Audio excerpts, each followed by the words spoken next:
Hey YouTube, if you like what I'm doing, please hit the like, hit the subscribe and hit the share. Help me grow the channel so I can make more content. Have a lovely day. Take care all.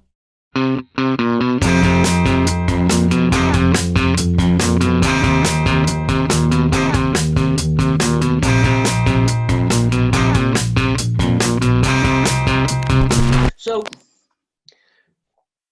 for everyone that's listening, that's heard my podcast on Budsprout, or you're beginning to catch on in places like TikTok, my video logs, and the sort of amazing story, the true cost of murder part 1 and 2, the animated storyboard videos.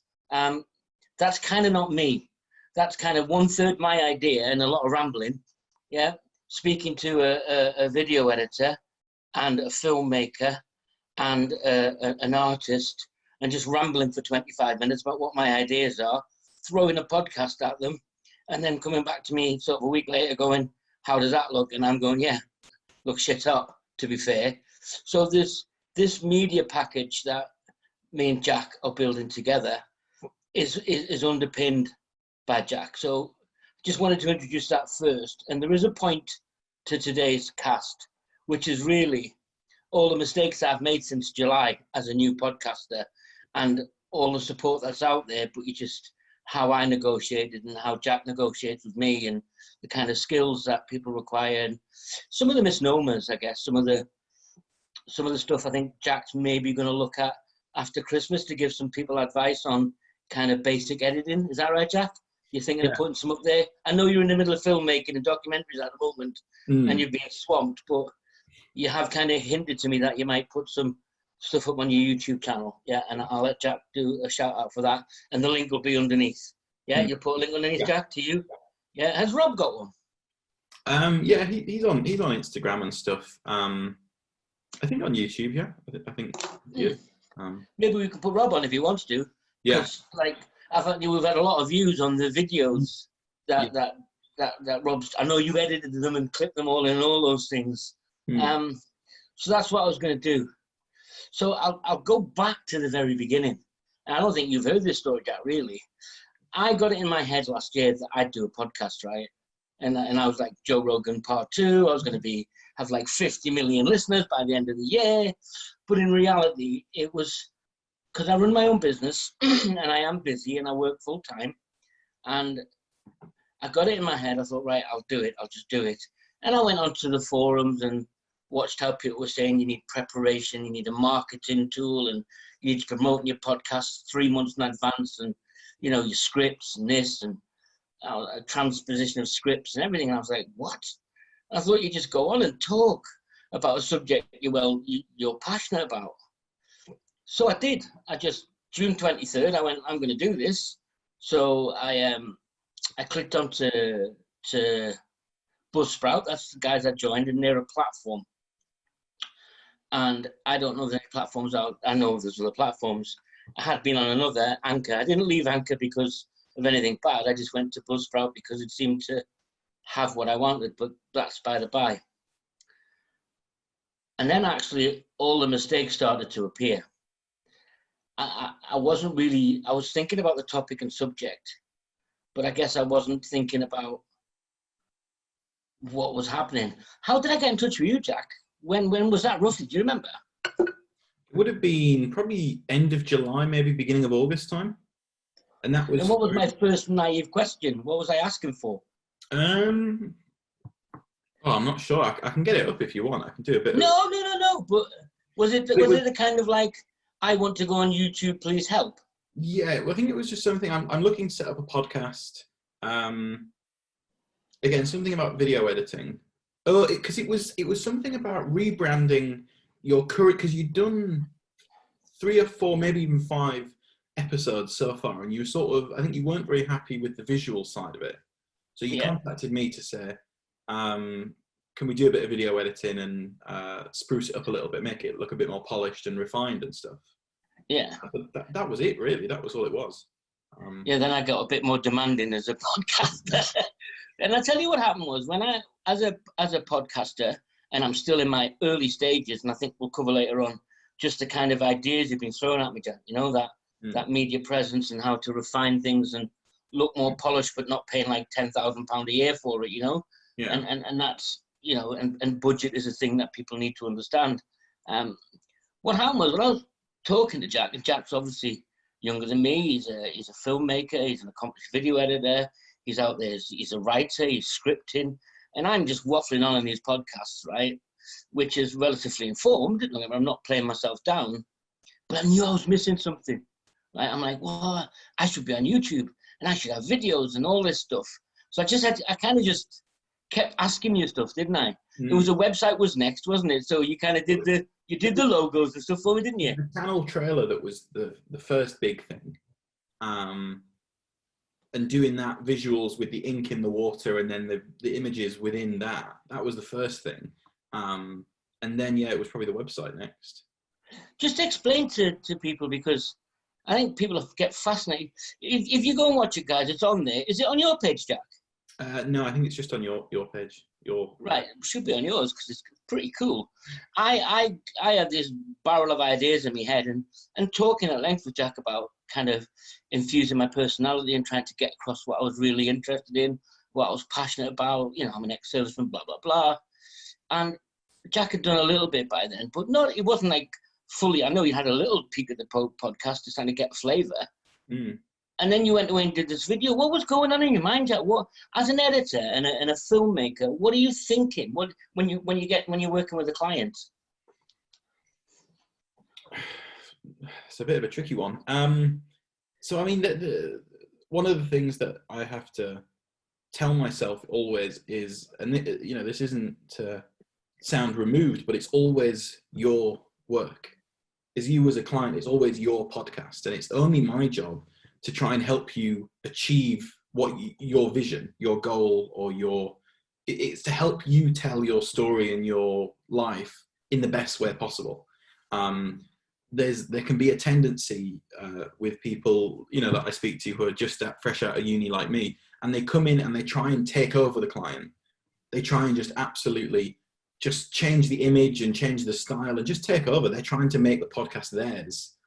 And that's something that's always just running through my mind. It's like, okay, what would Alan want? How is this going to help his message and his brand, sort of thing? And I was kind of excited at the beginning because I was like, yeah, we'll do all of this. And it was like, no, you've got this logo which you really like, which I do. So that's the simplicity is what you're looking for, isn't it? I was like, yeah, okay. Simplicity seems to be the simplistic approach, not the complex messaging we'll get onto in the storyboards and stuff you've done. So then it was the website, wasn't it? I asked you to look at the website. Yeah, which is something that I hadn't done an awful lot of before. So that for me, you're like, well, I'll have a go. Do you know what I mean? Yeah. And I guess I know we've got to that point now where you've been quite honest with me and said, look, we've labeled it. I've loaded everything. I've put things on pages. You've got your buttons and your clicks, and that's all cool. Yeah. Then I had to go and do the SEO, and SEO is something I'll come on.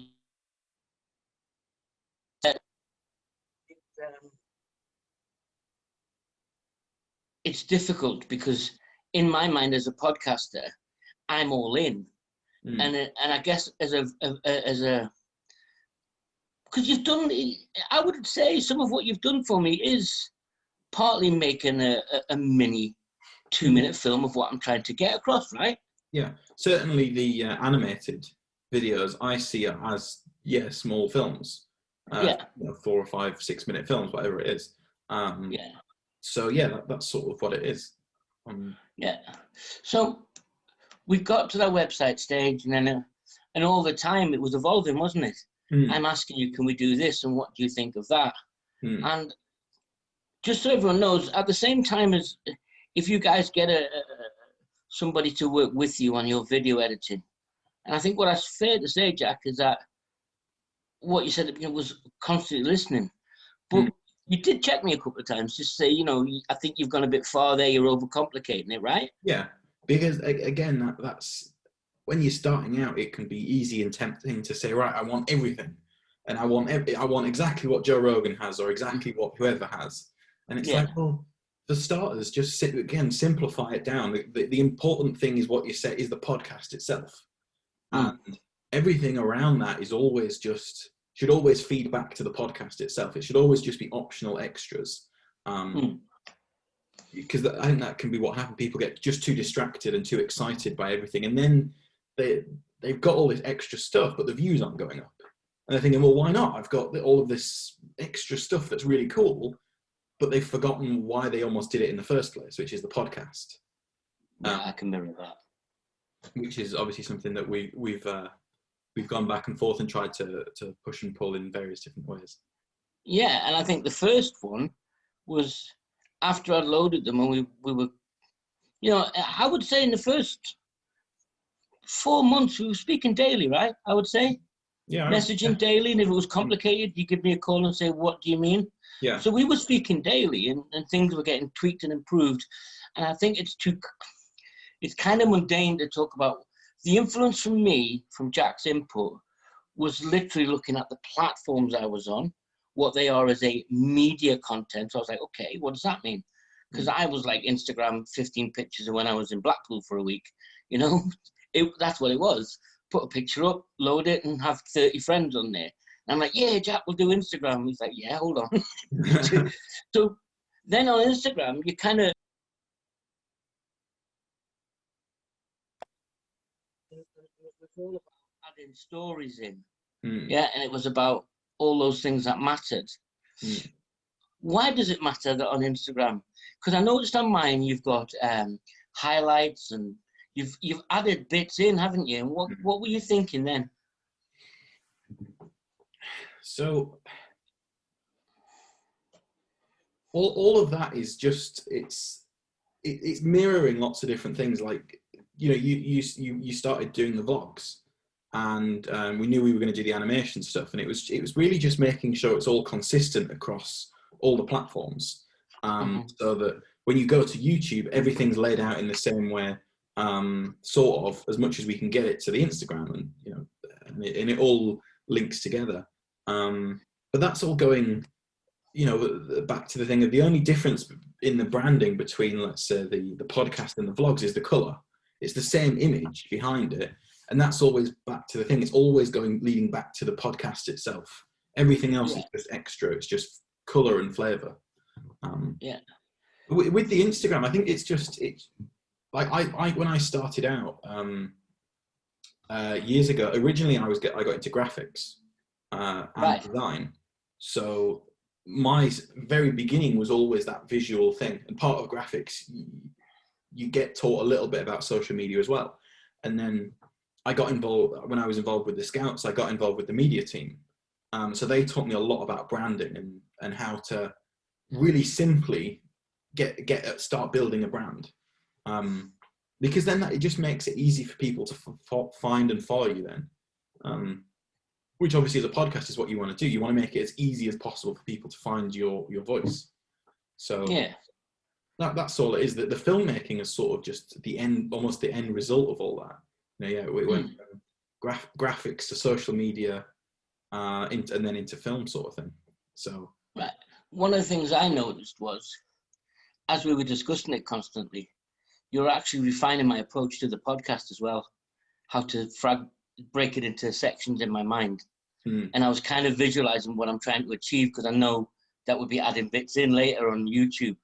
So it really was kind of helpful. I was like trying to stay on topic, speaking more clearly, not going into that stream of consciousness speaking, where you're wandering off into 19 topics. So that really helped, having that reinforcement, knowing that at some stage I was going to apply some sort of visual, some sort of editing to the video itself. And that's what I found useful as a novice. And as a novice, even if I was experienced, I still find it useful now. And it's also helped me understand the platforms easier. And one of the platforms I want to kind of just get away from, which I've found of no real benefit for podcasting, that I found no real benefit as such so far, as Twitter, if I'm honest with you, Jack. Twitter's been kind of unusual. I've done a promotion on there, and I've got some views on the website, which I've got. That'll be in the link underneath later on, but that's neither here nor there. But in terms of people engaging when I'm putting promotions out, or I'm saying, look, this is my latest podcast, go and look at it, zero. Yeah. Like 1 or 2. What I have had some success with is, well, we had that spurt up to nearly 250 or up to 240 viewers. That was with the first storyboard. Yeah. And that's what I want to really focus on, is that storyboard was so in depth. Just, I gave you a story, and it's quite a powerful story, right? How did you translate that, Jack? What was going through your mind? What were you thinking? Do I treat this with fairness or sympathy or empathy? How did you break it down in your mind? So for me, that when we were talking about that, I had in my head that there's a channel on YouTube called Bedtime Stories, which does this sort of thing where they take sort of urban legends or monster stories or whatever and do a bit of an animated story to it. And I just thought, well, this animation could be a really cool way to bring what was previously just an audio element into a visual part. And you know, I know Rob, an animator, so it was all, well, he's not an animator per se, but he's got that visual. He knows how to draw, and he's got a good visual style. So it's like, okay, this could be a really interesting new direction for the podcast. And then as soon as we sort of honed in on that specific 4 minutes, it was really just finding what were the key moments for each minute or each 30 seconds, and just going through and saying, right, that's the image that we want to use. And then just getting Rob to describing sort of what we're looking for, and then Rob. So were you in a way directing that process? Yeah, saying to Rob, I didn't like this, or we want that kind of feel, or was he able to translate straight away what the element of the story was? I think he struggled at first, just to understand, because he was expecting, I think, me to come in and say, this visual style, do this exactly. Whereas what we had conversations about this before, it was saying, no, feel free to explore it. You know, try some different visual styles. If it takes a little bit longer, then fine. But try things, experiment with new things, you know, have a bit of a play around. And I think once he got that and understood that, okay, I can have a play, he relaxed into it a lot more. And he was. Yeah, I know when the videos came through. So how long did the process take on the first animated story? Because there's 2 on there. How long did the first one take? Probably, I think once Rob understood what he could do, probably only took about a week to get it. For him to get the story, the final animations to me, and then I do the animation and then put all the sound design and stuff underneath it. It probably only takes about a week. Yeah. Just so everyone knows what was happening during that process. It wasn't just what I wanted to do, because it's my story, but the interpretation and the visual, I found it to be much more relevant, more pertinent to the story, Jack, if I'm honest with you. I don't know where I would have gone with visuals if I'd been creative visually. I'm not sure what I'd have done. So you were dropping me images, weren't you, saying, look, that's what that is. And I was kind of, wow, I was kind of like blown away. But I do encourage anybody that's doing a podcast, if you find a good editor, somebody who you can work with, let them be creative, because that's what they are, is creative. Now, obviously, as a podcaster who's paying for this resource, I have the final sort of seal of approval, but I almost think that's like a betrayal of what your vision is to what other people receive in their mind when they get the story. And I think you captured that like pretty cool. I mean, it was my story, and I don't relive it as much emotionally anymore, because that's kind of painful. But I think I said to you I had chills, didn't I? When I was looking at the drawings, I got chills. I was like, what? Each section was broken down, and I was like, whoa. And I'm getting them again, to be fair. Just thinking about them again, I'm getting them again. It's kind of just gone over me, thinking back. When and I really do hope you put something up that, I know you've done a time lapse, and you've done a time lapse of how you did it all, which, because I phoned you, didn't I? I goes, Jesus, Jack, I realized it was that much work. I've just watched 4 minutes of time lapse, right? Going, brr, brr, brr. I was like, what the F is that? So from an editing perspective, it was is that something you can give people clues on if you drop something after Christmas to show? Because I watched, I think, was it on Mac? Was it on Mac you were working on? Yeah, Yeah. I'm an Apple person. I work on Macs, and I'm on my MacBook at the moment. So yeah. Right. But the software is, you know, the thing is that, and this is as an editor, that it's a bit tricky to, it's the tricky part. It's like being a photographer but people only ever ask you what camera you use, and it's like that's only 30% of it is the software. I think that for me, the real important bit is learning the techniques and learning those creative fundamentals almost. So then you could, I mean, the software is just a tool ultimately. And once you figure out what you can, like, I don't use that much of the software. You know, I know how to use much more of it, but you never find that you need to. And so this is why I'm currently spending a lot of time thinking about what, you know, if I do these tutorials, what do I actually want to be trying to teach people? Is it just the software, or is it more of the fundamentals and the techniques of how to use the software to create something really cool? I think for me, being as that person who I am, I do like my photography, and I've done a little bit of editing with Photoshop and Adobe. You know, I find, and I hope, you know, people are listening when this goes up, is that you just get overawed by it, Jack.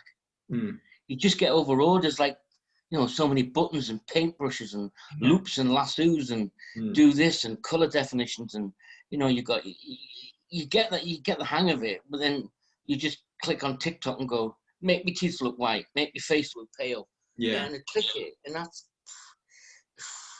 to me, that's like, well, whatever. I would really, whilst I only want to do the basics so I can like post something on Instagram and not harangue people. Yeah, so if I had like a basic video and I wanted to add a little bit to it, and post it up there, or make a slide of pictures look a bit more better, it would be much easier to teach people to get away from their fears, I think. Yeah, the basics of, okay, so you've got this 4 minutes, okay, and you're a TikTok user. So, and you've got that now because you've broken things, you understand, and you know, we're on TikTok, and I think we've had like in a week, and we're not putting out laughing dogs and puppies, are we? Yeah, we're not putting out the cat jumping off a roof, landing in snow. Yeah, so we're putting out thoughtful content.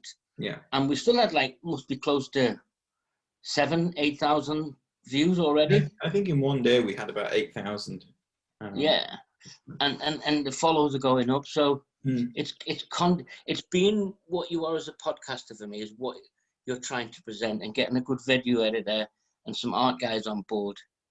It's helped. It's helped me a lot because I've been able to pull back and line myself up with the reality. And then you've just posted a couple today on TikTok, which just, I haven't even spoken to yet. They blew my mind.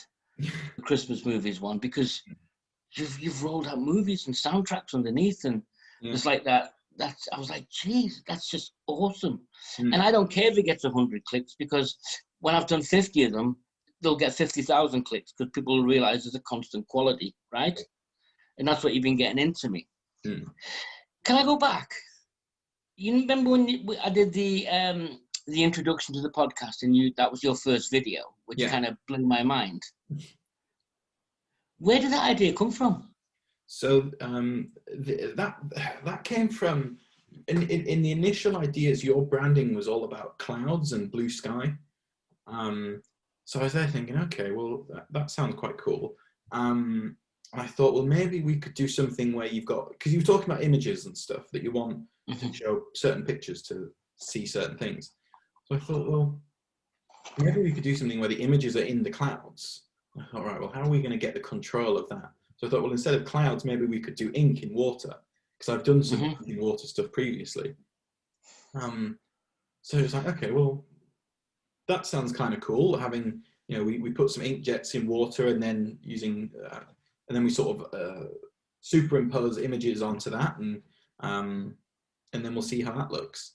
So then I contacted my videographer friend, and I told him about the project, and said, hey, do you want to do it? Do you want to do the filming for us? And he again, within a week, he was able to make some time in his schedule, and he was able to do it. It's one of those things that when you look back on it, it was actually quite a simple project, but certainly doing it when you have to work out all the details, it's maybe it's just simple when you look back at it. Yeah, when I first saw it, I was like, it's not like somebody just squeezed a Bic pen into the water, you know what I mean? And goes, oh, look, we got some blue ink. Yeah. What you added, and people should go and look at it, not because of my channel, whatever. It's just, it's a kind of, it's like a burst of imagination. That's what I saw it as, a burst of imagination. It's these colors shooting across the screen and the music background, and you're putting in the visuals of the images I wanted in of me, or me when I was considerably lighter, but me, and looking at those, and it was cool. And I guess you should also be looking for a video editor that can say, yeah, I can get that done because I've got a guy who does X and a guy who does Y. That's another thing I want podcasters to learn. Yeah. You don't just want some bloke who's been on TikTok for a week, right? You really need to test the water. Yeah. What would you be recommending people look for if they're contacting the video editor, Jack? What would you be kind of questions would you be asking, or just as a podcaster? Well, it's a tricky one but I think the main thing is you're just looking for a creative person. So you want to sort of be asking them, what else do you do?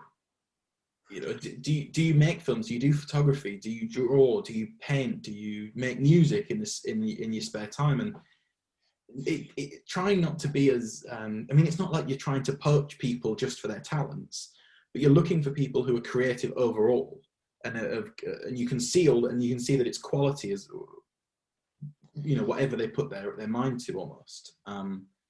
And then it's just having a conversation. I think the biggest thing is, can you get on with them? Because if you can get on with them and you feel comfortable around them and they feel comfortable around you, they're much more likely to do things which are going to push their limits.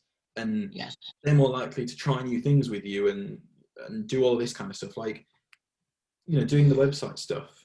I'm not a web person, but it was like, well, we'd done all this stuff previously. I'd been with you pretty much since you launched the podcast, probably a month or so. Couple of weeks. Yeah, so it was kind of like, well, I know the creative stuff. All I then need to do is do a bit of work trying to learn some web stuff. But you need that build-up time, and it's a gradual thing. It is and you had that graphic design background as well, didn't you? So yes, I sort of knew, in theory, how to set things.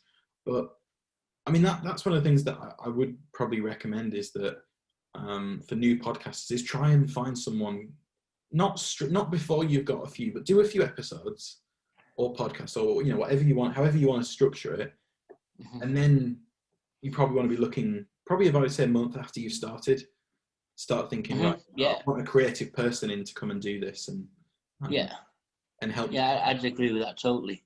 I just want to go to the sound in a moment, because on Buzzsprout, everybody, I use Buzzsprout, and it has a tool called Magic Mastering, which is for the audio stuff, right? And I had an initial microphone which cost me like 30 quid, and I was just running the sound through Magic Mastering. As an editor, Jack, have you found any real errors in the audio quality that I've given you just through Magic Mastering? No, I think not, but it's all been good. There was a definite jump in quality from the very first few, and then when you got a new microphone. The microphone I got was Blue Yeti, a Yeti Blue, the Blue Yeti one, and it's a stand on the desktop one, and I'm literally only like 6 inches from it. I think I paid like 69 quid, 70 quid for about $80. And there has been a massive improvement in sound, hasn't there? In clarity. So when everyone says, oh, you can just record on your phone, new podcasters, you can, and if that's your budget, stick to it. But if you can save a little bit up and get a decent microphone, it really does improve the quality.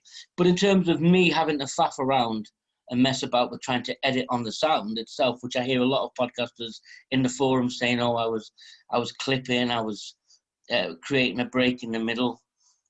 I've never wanted to do that. I've never wanted to, put a clip in the middle and take a pause, or get the plosive sounds, the p, the vowel sounds. I've never really found it to be such a problem. When you've listened, since I got the new mic, have you felt the need to say to me, Alan, I need to play with the sound a bit? No, it's usually been pretty good. Usually the things with microphones that people struggle with is either their sensitivity is too high, so they're getting all the background noise, or that they're too close to the microphone.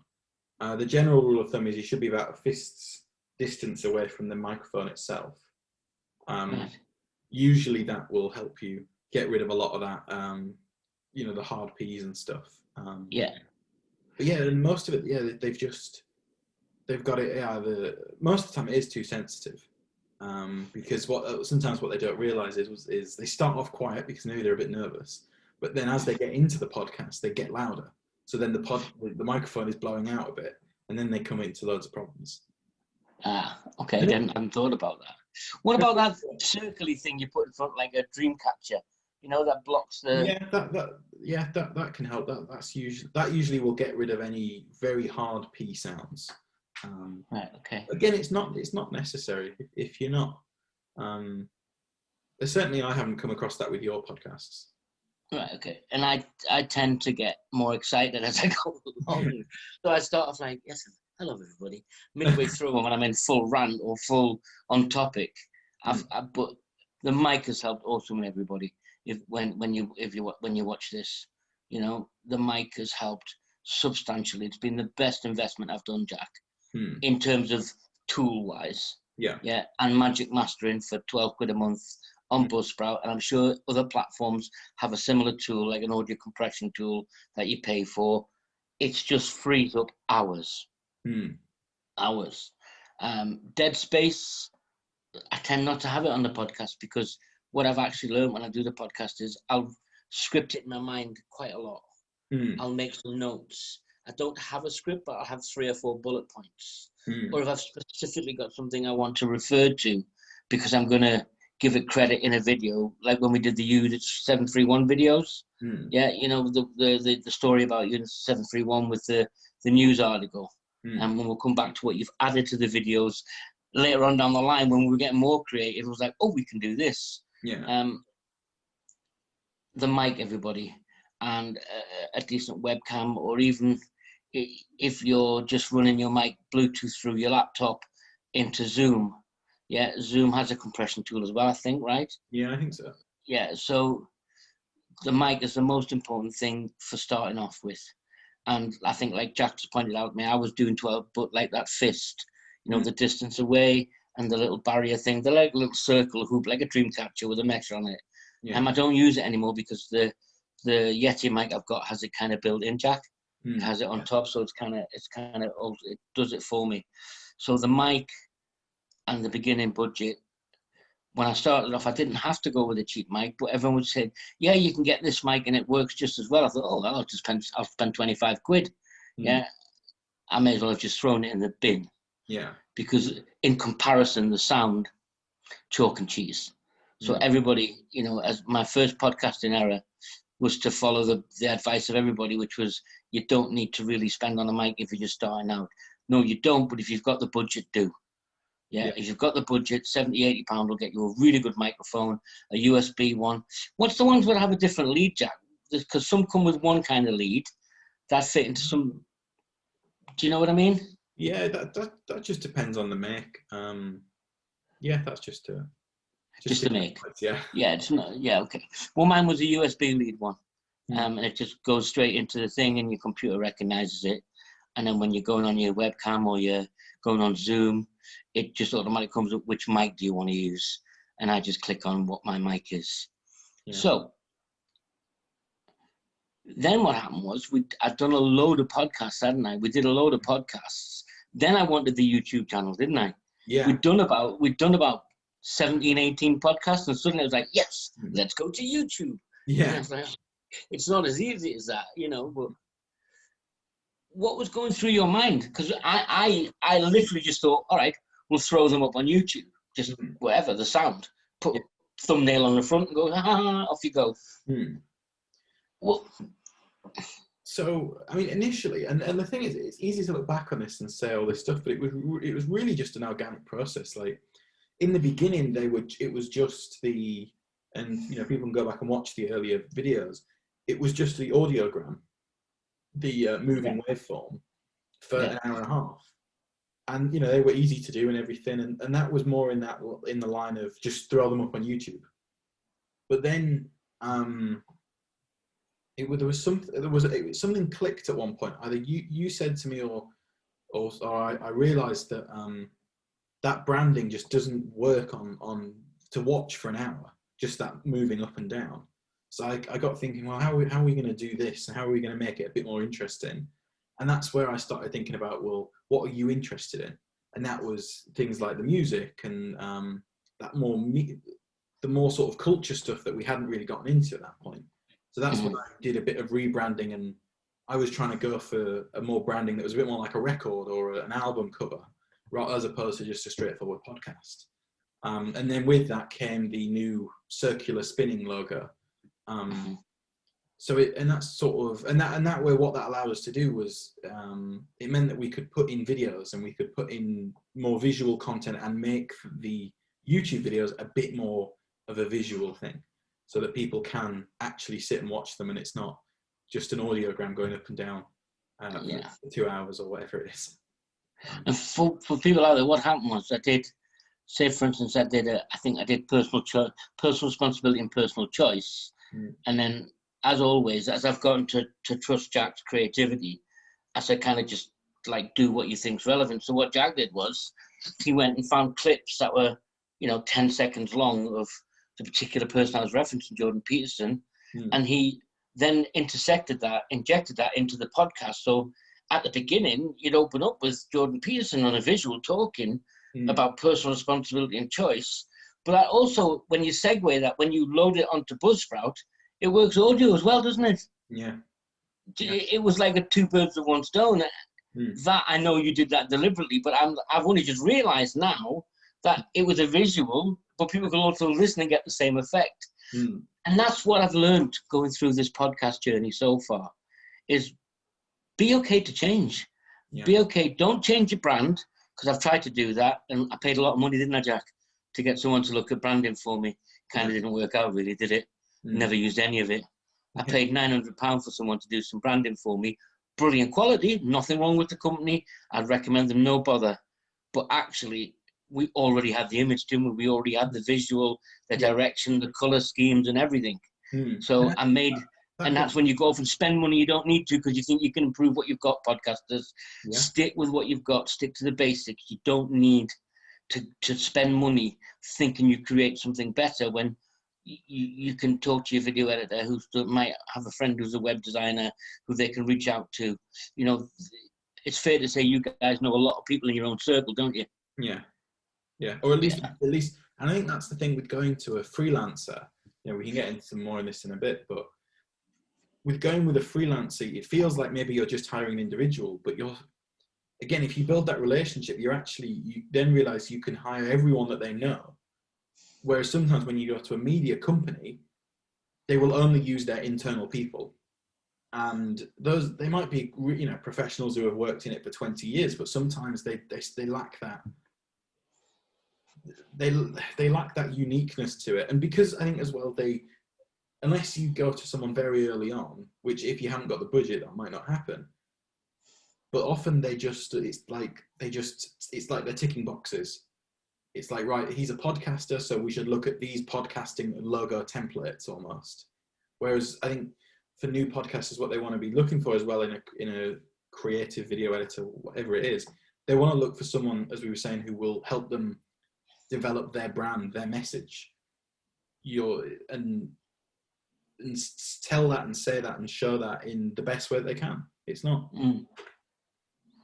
I agree. Totally agree. That's all a video editor, or that's all my job is, really. It's just to help you tell your story in the best way possible, the way that's going to engage the most people. I didn't approach any video editing companies, Jack. I didn't, because I'm old enough in the tooth to realize that what they'd be doing is perfect work, but with my hat nailed on. They'd have 12 people who've done this, and they could say, oh, we've got, you know, Bob the Builder's podcast, and we did his branding. Go and look at it. I'm like, yay. But in reality, that was them, what you said earlier, that should have been the warning sign of one of these people, was them imposing their vision of what you are on you, as opposed to translating it. Yeah. They don't have that. They don't have that freedom because they're working to a media budget, if you know what I mean. They're kind of saying, well, the quality of the work I had these guys do was awesome. But it lacked soul, Jack. It lacked soul. Yeah. There was no like, oh, we should use pink, Jack. Why? You like blue. Blues, you've told me since day one, blue skies, the calmness, serenity. I was like, yeah, I did, didn't I? Yeah. So why do you want pink or red? I was like, I don't really. Okay. Well, that's the kind of conversations we were having, weren't we? Yeah. It was still my choice, but you were reminding me of the vision I gave you at the beginning.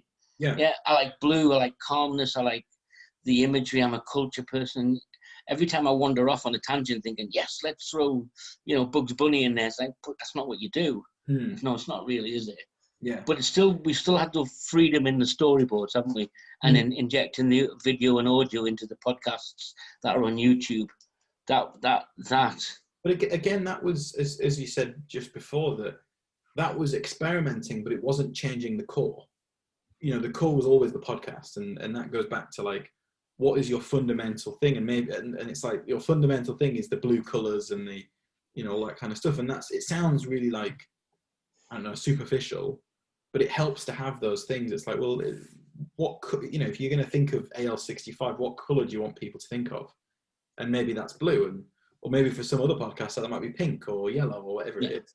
But just having that, we're going, okay, this is the color scheme. This is what it is. And everything's evolved from that, you know, really.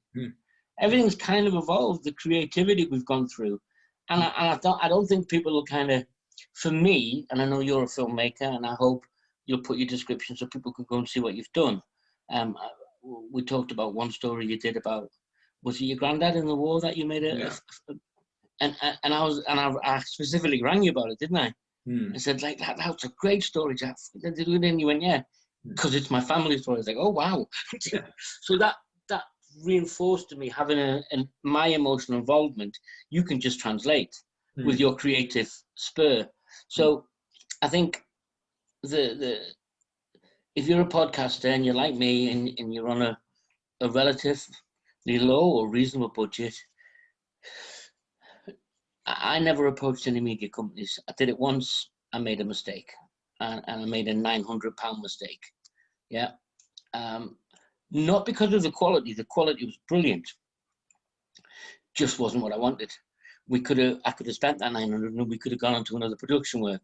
You know what I mean? We could have really got our teeth into something different, which we know we're going to do after Christmas and watch it evolve, everybody. Because, you know, it's constantly growing. And I think it's kind of become, I mean, even on a shout out I did, I talked about the media production team that we all are, didn't I? You notice when I put it on Twitter, this is what the team we've produced. And I know it sounds odd to everybody out there who's listening, who's a podcast. Yes, the context and the emotion, the research you do for your podcast is you. But once you get a relationship going with people who are supporting you, you quickly realize that they'll see things that you didn't think about. And it'll prompt you, and you've done that on multiple occasions. I'm not trying to blow smoke. I'm just telling people who do podcasts.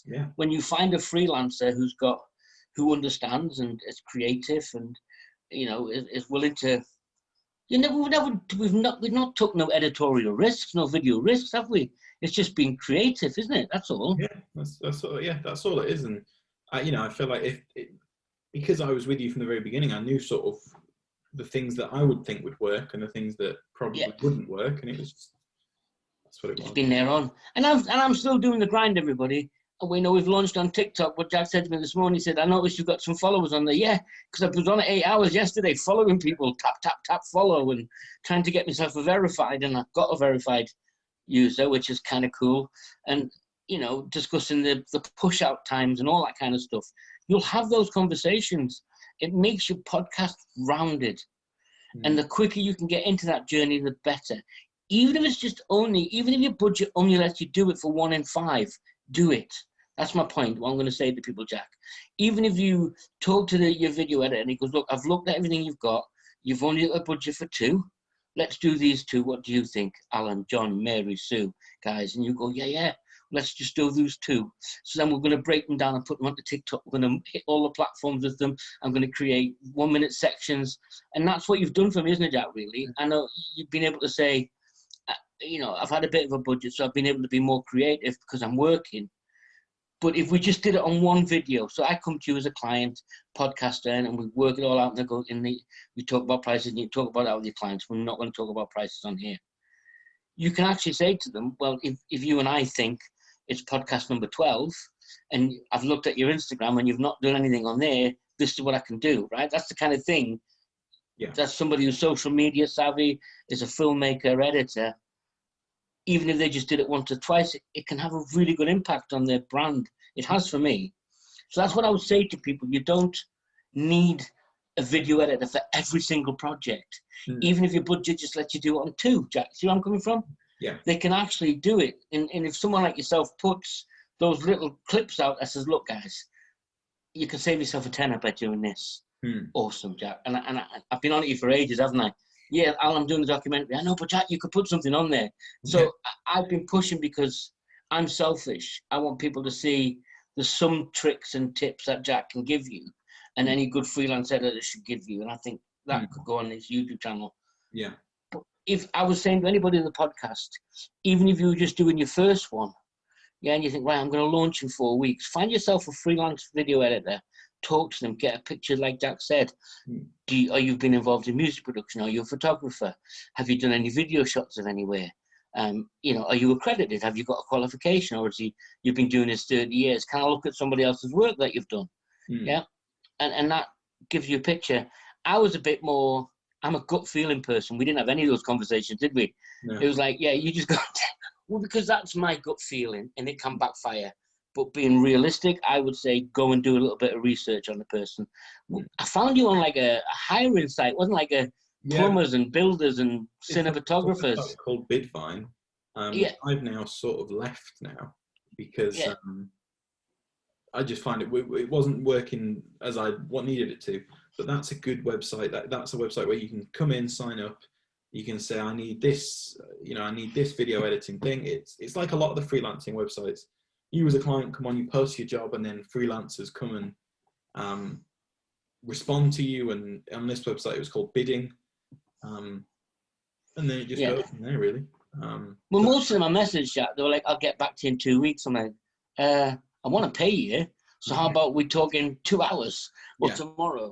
And you were the first person who said, yeah, I'll get back to you within 2 hours. I'm just driving or whatever. I can't remember, Jack. We've had so many conversations.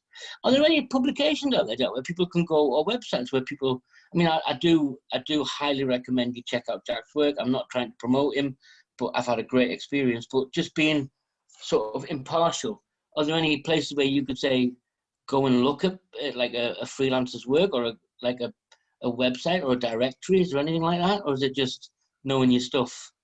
Yeah, it's just...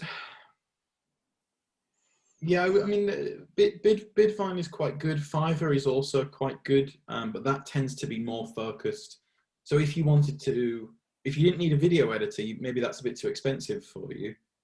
Fiverr might be quite good in getting artists involved, and that could be quite a good place.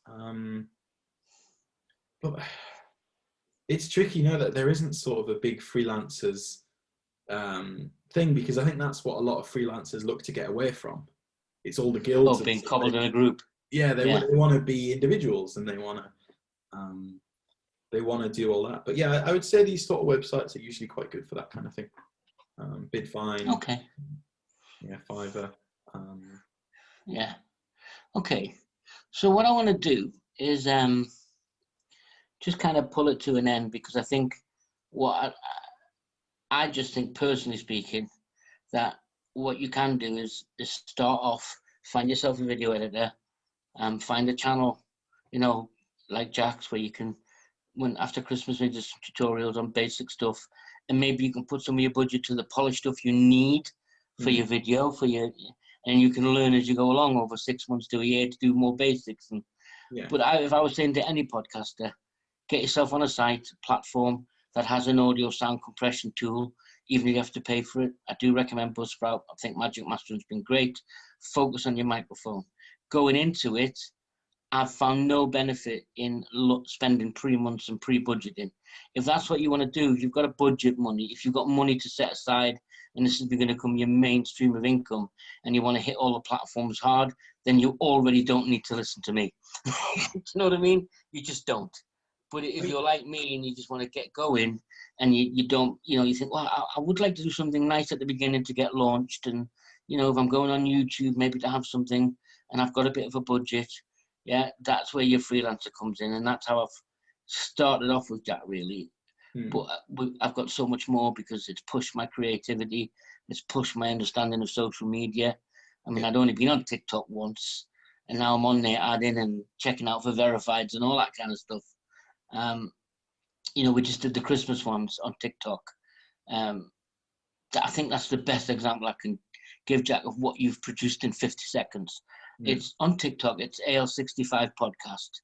And Jack's just launched 3 videos, which we talked about, and I had very little to do with them. I just sent you a 4-minute vlog, didn't I, with the movies I was talking about, because Jack had said, look, you need to do something for Christmas, and really. So I've done something for Christmas, where I am a Christmas softie, by the way, everyone.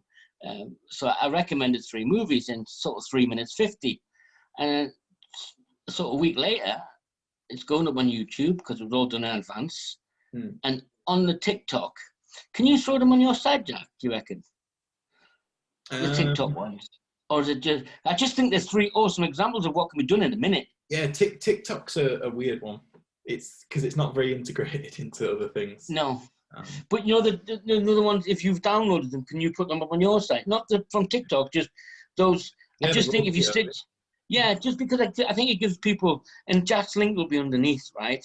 When you see this, if you're not a TikToky person or you're just away from all that, just go and look at what can be done in a minute. The impact you can have in a 50 seconds with a video editor. Yeah, and that kind of nails it for me. 50 seconds has a powerful impact. Not 50 minutes, not a 4-hour docudrama. So just to rephrase, as a podcaster, get your heart on your message. Be committed.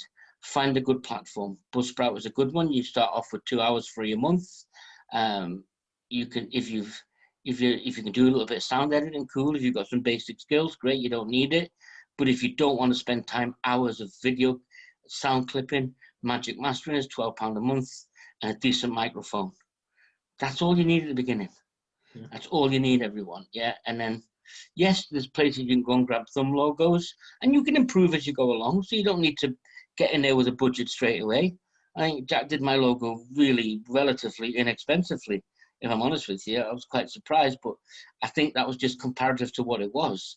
It was a small consultation and produce a logo, and your artistic design and your skill of graphic was able to produce that. But I think you can get thumbnails and grabs out there that are almost free. So that's kind of cool. You don't have to have a video editor for that. I did later. So don't make the mistake of thinking you're going to launch like Joe Rogan, or you're going to launch like whoever's out there, or you're going to launch this thing. It's hard work. Get your content ready first. I went with 1 a week, and I've kind of recently discussed with you, with all the other stuff I'm trying to do, it become too cumbersome, didn't it? I've had to drop to once every 2 weeks because I was failing in some of the content. So when you set your stall out, if you're going for 2 weeks, stick to it. If you're going for weekly, you can decrease it. I just did some announcements, posted on YouTube, and I was dead honest, guys. My last couple of episodes were shite, basically. I've let you down. I've let myself down. I'm taking a 2-week break, and it'll coincide with Christmas. And then when I come back, it's going to be every 2 weeks. That'll allow me to research it. And I think we're going to combine YouTube and the podcast at the same time, aren't we, Jack? Yeah. So I'll do the live stream. Then you can load that into the sound up to thing, can't you? And even tweak it a bit and do an introduction like we've done on the other podcasts. Yeah. So that's the benefit of that. And that's some of the mistakes. Maybe coming in the new year, we might do a bit of an explainer video where we talk about all the new things that we've got coming up, because I think Yes. we've got some exciting things that are gonna. Yeah. I think people would be interested in hearing about. Yeah, it was just my head is allowed to wander off now because I can visualize what you're going to do with it. And that's what you'll get from a good VT editor who's also not just an editor, is creative and makes films, produces things, that they'll set you, my mind runs free then. And like, wow, we really could do that. I really could talk about 3 movies and we can add content in and sound, and we can even do a storyboard, and it just evolves and grows. Yes, it's budget based, everyone. But like I've said, if you just wanted impact on 1 in every 5, you can still approach a good video editor and do that, can't you, Jack? Yeah. You know, 1 in 5 and say, what do you think of this? And they'll listen and go, not as powerful, there's not a lot I can get from that, really. Yeah, or what is it you're trying to say? That's the discussion you want, isn't it? What are you trying to project? What's your brand about? Well, I'm all about meditation, or I'm all about making cakes, or I'm all about dog walking, or I'm all about politics, or I'm all about AC/DC. Okay, I've got you now. So what if we do this one? Because I had a 5-minute listen to you one the week before, and that was kind of cool. So that's what you want, and that's what I've learned so far. I wanted to put that out there today because I wanted to be unabashed and say to Jack that having a good video editor like I've had with Jack, who's just been more than an editor, he's been producing, he's been listening to me when I've been on him twice a day sometimes, and I know he's had a busy schedule. It's always, even if you said to me, I'll ring you back in an hour, Alan, it's always rang me back or message me, or we set up a notes thing, haven't we? Where you can just throw me ideas down. I was thinking of that. There's lots you can do. The Dropbox, you can put stuff in. Find someone you can collaborate with that gives you the freedom to focus on the work you want to do. That's what I'm on about, Jack. Yeah. It's for me to get in and research my articles and then just say over to you, I've got the budget for it, which is, I'm not ashamed to say I can afford this. If you can't, look at 1 in 5 or pick one that's really important to you. Yeah, or ask your editor to say, well, look, over these last 5 podcasts, is there a familiar storyline to come out there? Could we storyboard it? I saw these guys do it on Bedtime Stories. Yeah, we can do that. There's a comparison. My work's on there, and I stand by the work we've done. You know what I'm going to do? Coming off of the back of this, what I'll do is I might write down a bit of an article to go on the website. Yes. Of things that podcasters can do, free things that they, as in free with an F, it's not my accent, that they can do that will hopefully help them become a bit more established as a podcasting thing. Yes. You know, talking a bit about branding and messaging, and you know, I might do five things or whatever it is to come off the back of this, so that they can come, and that's something for people listening. When that comes out, that'll be something that's tangible that you could do now, and that it won't cost you anything. Because if after Christmas, Jack, people want to contact you via will you put your contact details on this? Yeah. Because some people might say, I don't want to wait till he puts out the stuff. I want to talk to him, or I've got a mate and I'm going to wait till he puts his stuff out to see if this guy's any good. Yeah. So you'll be contactable after Christmas, just right? People can find me now. It's at the Jack BC on everything. Instagram, Twitter. I am on TikTok. I don't post regularly, but I do. If you send me a message on there, I will respond. Well, you've been doing 3 a day for me. Yeah, exactly. At the Jack BC, Twitter, all the main platforms. Also on Facebook, my Facebook page, and LinkedIn, all of that kind of stuff. And will you put those links in with this video on YouTube? Will you put them in there? Yeah. Cool. Okay, well, just want to say, great, Jack. Jack, by the way, is kind of moving house, and he's got his dad hovering around somewhere with a sofa and a van ready to go. Yeah. So I've been so grateful for the time, Jack, and it's been great for me to iron this out. I'll wait for you to edit this and process it, whatever, and we'll throw it up on YouTube later when you're ready. Yeah. Cool. Right, I'm gonna go and I'm gonna mooch and get on with some work. I'll speak to you later. Drive safe, Jack. All right. See you soon, man. See you later, buddy. Take care. Try, mate.